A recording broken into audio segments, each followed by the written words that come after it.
मनुष्यों की दो श्रेणियां हैं। इस संसार में जितने भी जीव हैं, जितने भी मनुष्य हैं, उनको दो भागों में बांटा जा सकता है बेसिकली। पहला भाग वो जो भगवान के प्रति समर्पित है, भगवान की आज्ञा को स्वीकार करते हैं, भगवान की इच्छा के अनुरूप कार्य करते हैं। दूसरे वो जो भगवान से विद्रोह करते हैं, भगवान की सत्ता को चुनौती देते हैं, भगवान के नियमों में विघ्न डालते हैं। इस प्रकार से सारी प्रजा को दो भागों में बांटा जा सकता है। जो लोग भगवान की आज्ञा को मानते हैं, भगवान की प्रसन्नता के लिए काम करते हैं, उन्हें ऋषि या देवता कहा गया है, उन्हें सुर कहा गया है। और जो लोग भगवान की सत्ता के प्रति विद्रोह करते हैं, भगवान की आज्ञा के अवहेलना करते हैं, उन्हें राक्षस या असुर कहा जाता है।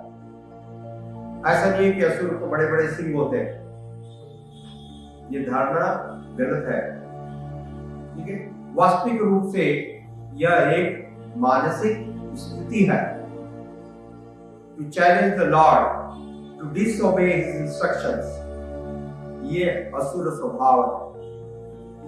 असुर और राक्षस वास्तविक रूप से एक स्वभाव है, एक नेचर है। Those who are rebellious to the Lord, they are demons.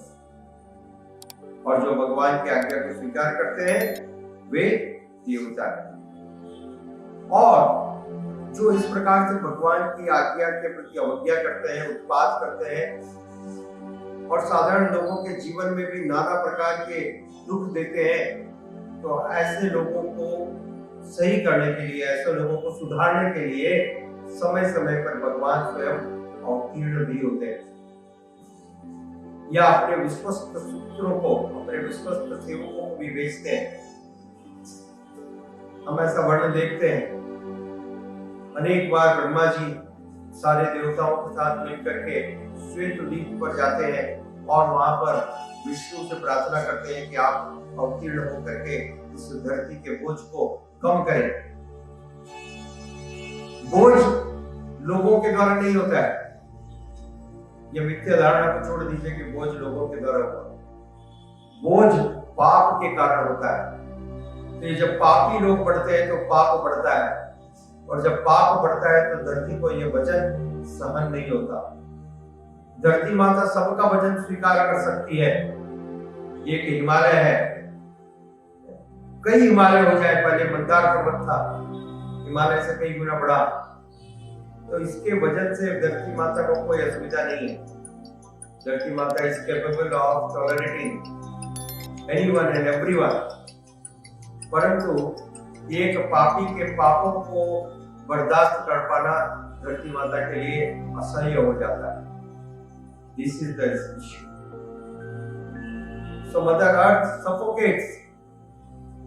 जिस प्रकार से एक माता जिसका एक पुत्र यदि दुर्मार्ग पर चला गया तो बहुत दुखी रहती है हमेशा, तो उसी प्रकार से ऐसे असुरों के कारण धरती माता भी दुखी हो जाती है, और तब भगवान उनके दुख को कम करने के लिए अवतीर्ण होते हैं और इस प्रकार के लोगों को शिक्षण देते हैं। और ये शिक्षण द्वेष के कारण नहीं है, भगवान कभी द्वेष के द्वारा आप्लावित नहीं होते हैं, प्रेम के कारण। ये शिक्षण भी प्रेम का प्रतीक है। जिस प्रकार से माता कभी कभी अपने पुत्र को शासन करती है, दंड देती है, परंतु उस पुत्र को दंड देने के पीछे माता का कभी भी यह भावना नहीं है कि इस पुत्र को मैं हानि पहुंचाऊं, इसको मैं इसकी हत्या करूं, या मैं इसको किसी प्रकार से विनष्ट करूं। वास्तविक रूप से ऐसा इसलिए किया जाता है जिससे वो पुत्र की आदतों को सुधार सके, उसके स्वभाव में जो इच्छित बदलाव है वो लाया जा सके। To change his habits, right? And this is out of love. हालांकि कभी-कभी इसके लिए बल का प्रयोग किया जाता है, प्रताड़ना भी दी जाती है, परंतु ये प्रताड़ना भी प्रेम का प्रतीक है। तो भगवान ये असुरों का कभी वध करते हैं, असुरों को नाना प्रकार की समस्याओं का सामना करना पड़ता है। ये भगवान का द्वेष नहीं है, ये भी भगवान का प्रेम है। दूसरा उदाहरण कृष्ण कृपा मूर्ति श्रील ऐसी भक्तिवेदांत स्वामी प्रभुपाद जी ने दिया। जिस प्रकार से माता अपने एक छोटे पुत्र को कभी कभी कड़वी दवाई भी पिलाती है, और जब कड़वी दवाई पिलाती है तो वो पुत्र बड़ा ही दुखी होता है। वो सोचता है कि माँ मेरी सबसे बड़ी शत्रु है, she is my enemy. But no, mother is never inimical. Out of great compassion and love to cure, अत्यंत प्रेम और स्नेह की भावना से उस बच्चे के रोग को, बीमारी को सुधारने के लिए, दूर करने के लिए माता कभी कभी जबरदस्ती उसको कड़वी दवाई भी पिलाती है। परंतु इसका अर्थ यह नहीं समझना चाहिए कि माता उस पुत्र के प्रति द्वेष रखती है। तो इस बात को हम स्पष्ट रूप से देखते हैं, भगवान भी ऐसा करते हैं। इस प्रकार के विद्रोही जीवों को, लोगों को सही रास्ते पर लाने के लिए कभी कभी बल का प्रयोग आवश्यक हो जाता है, क्योंकि अलग अलग प्रकार के लोग होते हैं, अलग अलग उनका स्वभाव होता है। जो बुद्धिमान है, जो समझदार है, जो सभ्य है, उसको इशारा काफी है, सभ्य को इशारा काफी है।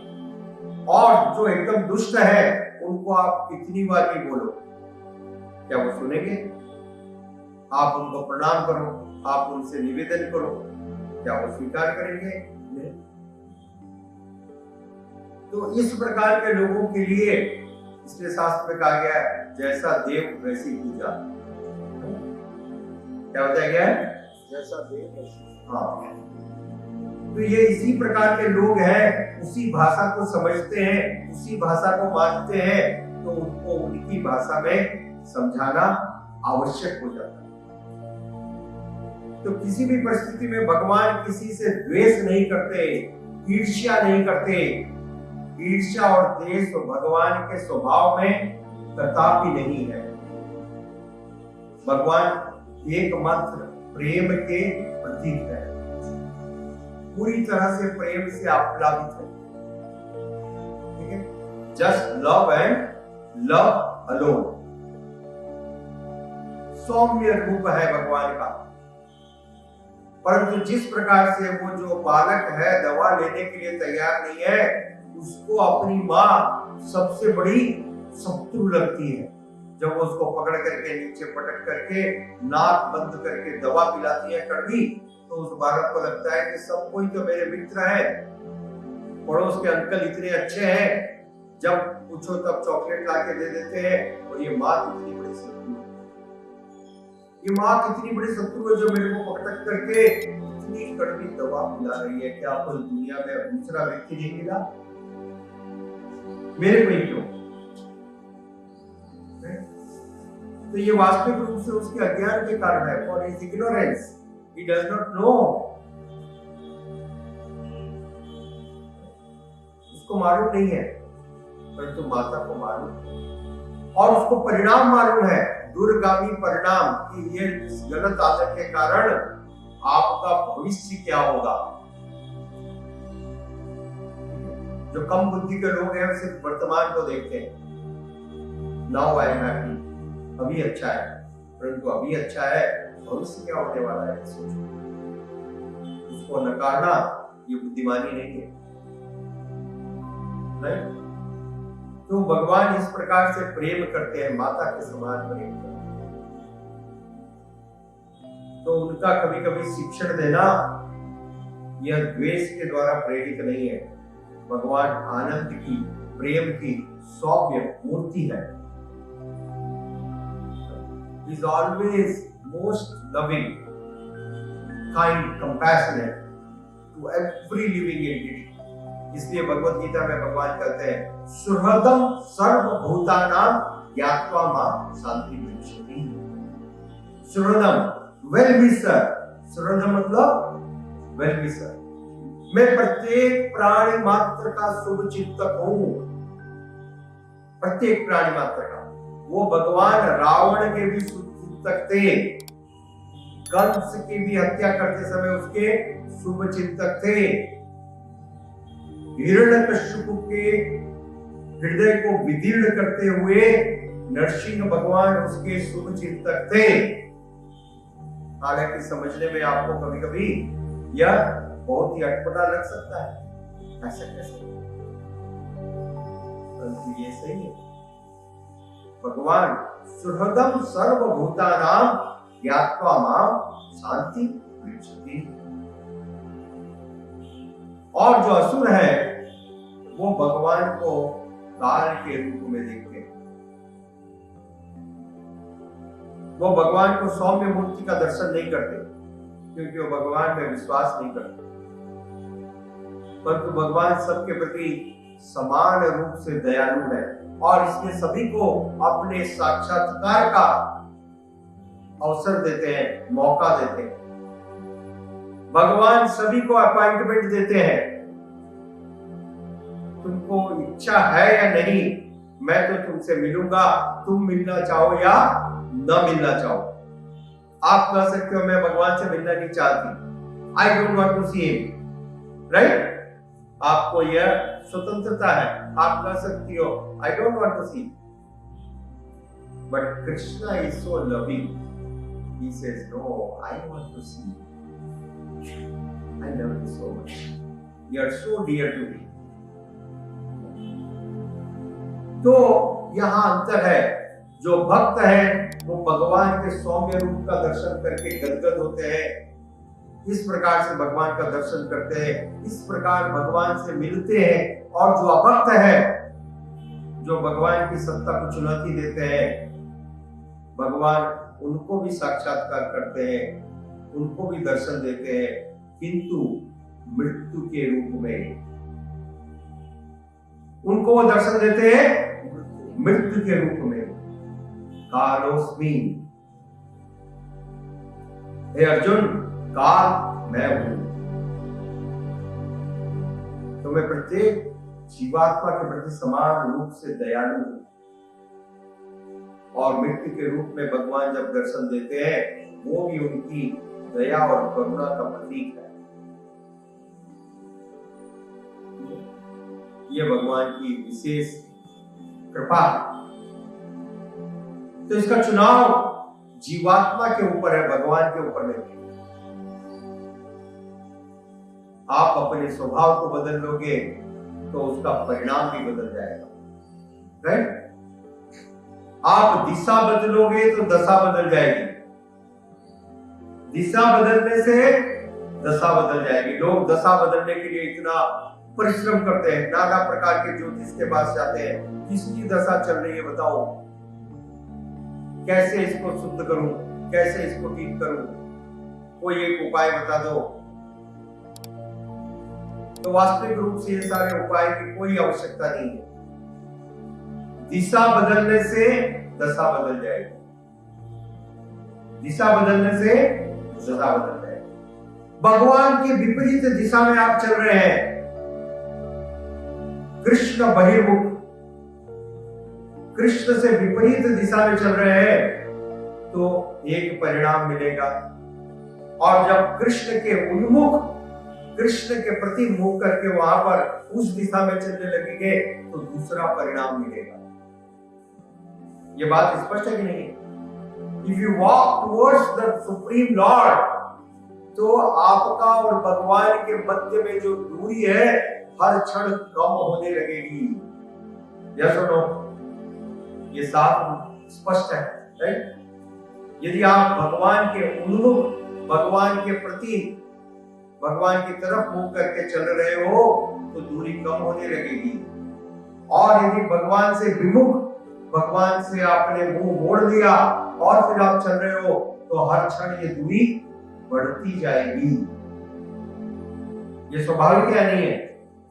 यस। तो इसके लिए भगवान दोषी किसी भी प्रकार से नहीं है। जो लोग भगवान से विमुख हो चुके हैं, they have turned their face away from the Supreme Lord, then they are responsible. इसके लिए भगवान को जिम्मेदार कैसे ठहराया जा सकता है?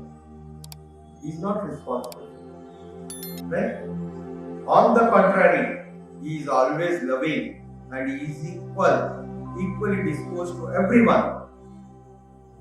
Those who love him, those who recognize him, and those who don't love him, those who challenge him, उनके प्रति भी भगवान समान रूप से दयालु। समुद्र सी है नाम तुम्हारो, अवगुण चित्त न धरो।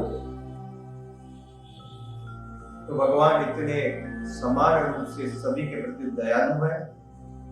ऐसे भगवान की हम सबको शरण ग्रहण करना चाहिए, यही बुद्धिमानी है। This is intelligence.